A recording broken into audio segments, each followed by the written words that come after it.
Good evening children. ఈరోజు మనము first పార్ట్కి ఎక్స్టెన్షన్గా పార్ట్ 2 చూద్దాం. అంటే 10th క్లాస్ బయాలజీ సబ్జెక్ట్లోని 4th చాప్టర్ అయినటువంటి ఎక్స్క్రిషన్ అనేటువంటి చాప్టర్లోని హ్యూమన్ ఎక్స్క్రిషన్ అంటే ఎక్స్క్రిషన్ ఇన్ హ్యూమన్ బీయింగ్స్, అదేవిధంగా excretory system in human beings, ఇంకా external and internal structure of kidneys. So ఇటువంటి అంశాలన్నీ మనం ఈరోజు చూద్దాం. Excretion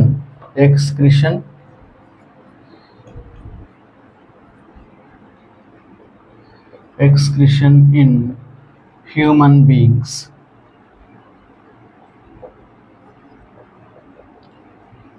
excretion in human beings ఒక చిన్న ఇంట్రడక్షన్ ఉంది.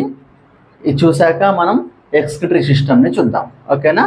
మరి హ్యూమన్ బీయింగ్స్లో ఎక్స్క్రిషన్ చూసే ముందు అసలు సైంటిస్టులు ఏం చేశారంటే based on excretory product they classify the organisms into 3 types.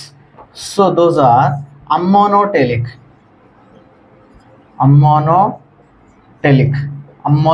Organisms, తర్వాత యూరియోటెలిక్ ఆర్గానిజమ్స్, తర్వాత uricotelic organisms. Ammonotelic organisms, ureotelic organisms, uricotelic organisms. Ammonotelic organisms అంటే they excrete the waste products as అమ్మోనియాని వేస్ట్ ప్రోడక్ట్గా ఎక్స్క్రీట్ చేసేటువంటి జీవులు.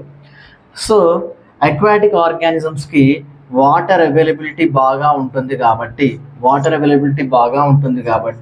Aquatic ఆర్గానిజమ్స్కి water availability బాగా ఉన్నటువంటి జీవులు ఎగ్జాంపుల్స్ ఏంటి? ఫిష్, ఫ్రాగ్ ఇలాంటి జీవులు అన్నమాట. వాటికి ఎక్కువగా వాటర్ అవైలబిలిటీ ఉంటుంది కాబట్టి అవి అమ్మోనియాని ఎక్స్క్రీట్ చేస్తాయి. అటువంటి జీవుల్ని అమ్మోనోటెలిక్ ఆర్గానిజమ్స్ అని అంటారు. సో మరి సెకండ్ టైప్ ఏంటి? యూరియోటెలిక్ ఆర్గానిజమ్స్ అంటే యూరియాని ఎక్స్క్రీట్ చేసేటువంటి జీవులు. Moderate availability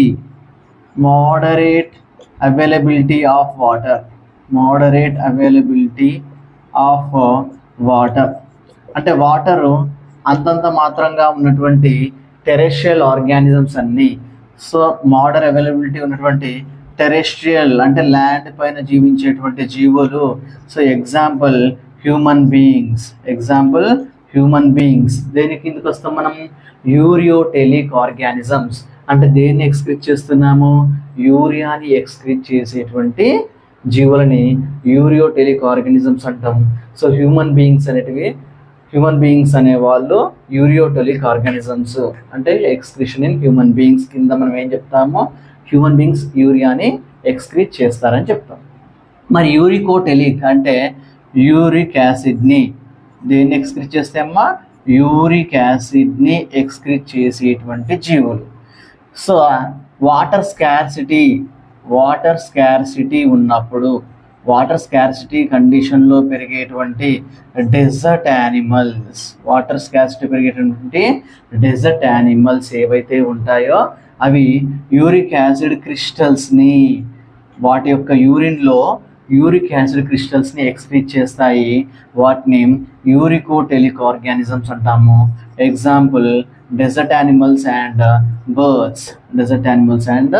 birds. సో ఇవన్నీ కూడా అంటే డెజర్ట్ యానిమల్స్ అంటే ఏంటి?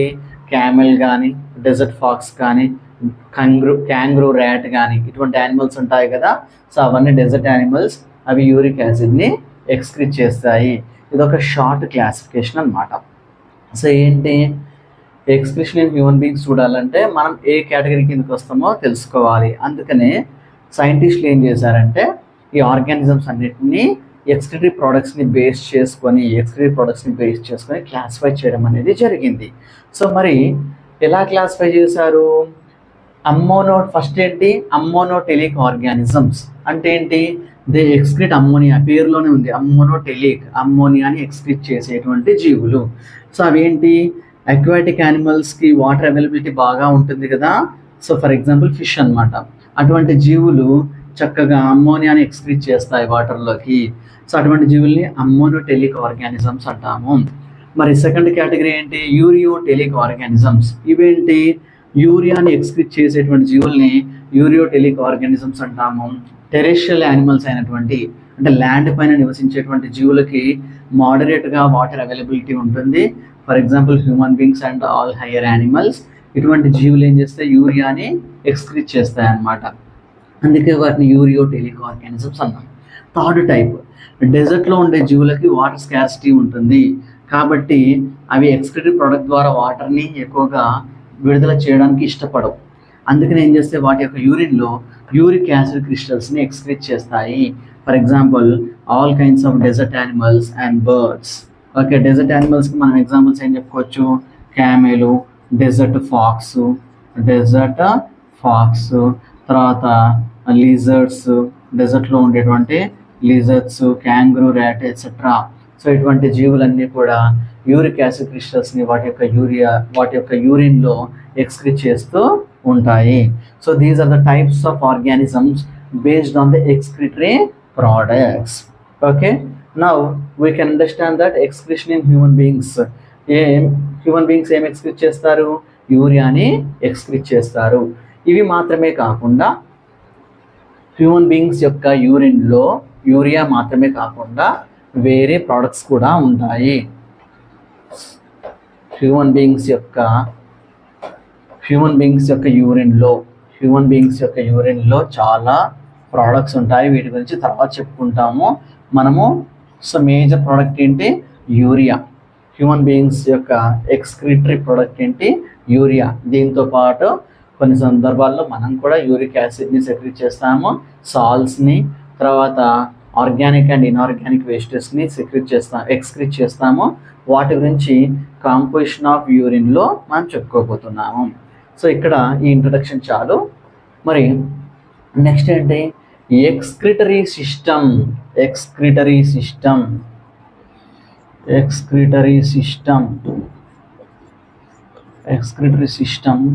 In human beings.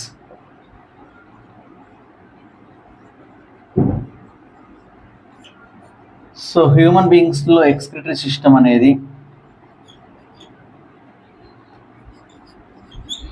సో ఈ విధంగా నేను ముందే డయాగ్రామ్ డ్రా చేసి పెట్టాను. ఎందుకంటే వీడియో రికార్డింగ్ అప్పుడు చేయాలంటే చాలా టైం పడుతుంది కాబట్టి ముందే డయాగ్రామ్ డ్రా చేసి పెట్టాను. సో అర్థం చేసుకోగలరు. సో మనం డయాగ్రామ్లో చూపించిన విధంగా హ్యూమన్ ఎక్స్క్రిటరీ సిస్టమ్ అనేది ఉంటుంది. సో మెయిన్గా ఎక్స్క్రిటరీ సిస్టంలో ఉన్నట్టు భాగాలు ఏంటి, కిడ్నీ, ఇదేమో అడ్రినల్ గ్లాండ్, ఇది అడ్రినల్ గ్లాండ్ అన్నమాట. ఇది మనకి పోస్టీరియర్ వెనకావ లేదా ఇన్ఫీరియర్ వెనకావ. ఇదేమో డార్సల్ అయోటా.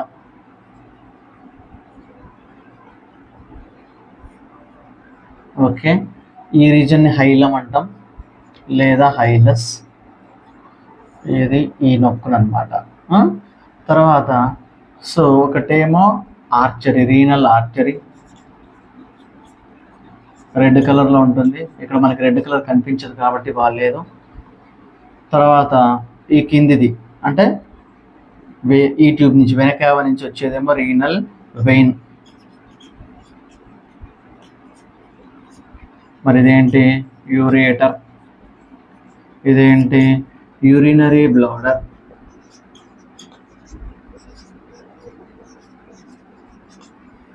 యూరేత్రా. సో ఇటువంటి భాగాలను మనం హ్యూమన్ ఎక్స్క్రిటరీ సిస్టంలో చూడొచ్చు. ఒకసారి చూద్దాము. హ్యూమన్ ఎక్స్క్రిటరీ సిస్టంలో మెయిన్గా 2 కిడ్నీస్ ఉంటాయి. ఎన్ని కిడ్నీస్ ఉంటాయమ్మా, 2 కిడ్నీస్ ఉంటాయి. ఈ కిడ్నీస్ అనేవి బీన్ షేప్లో ఉంటాయి.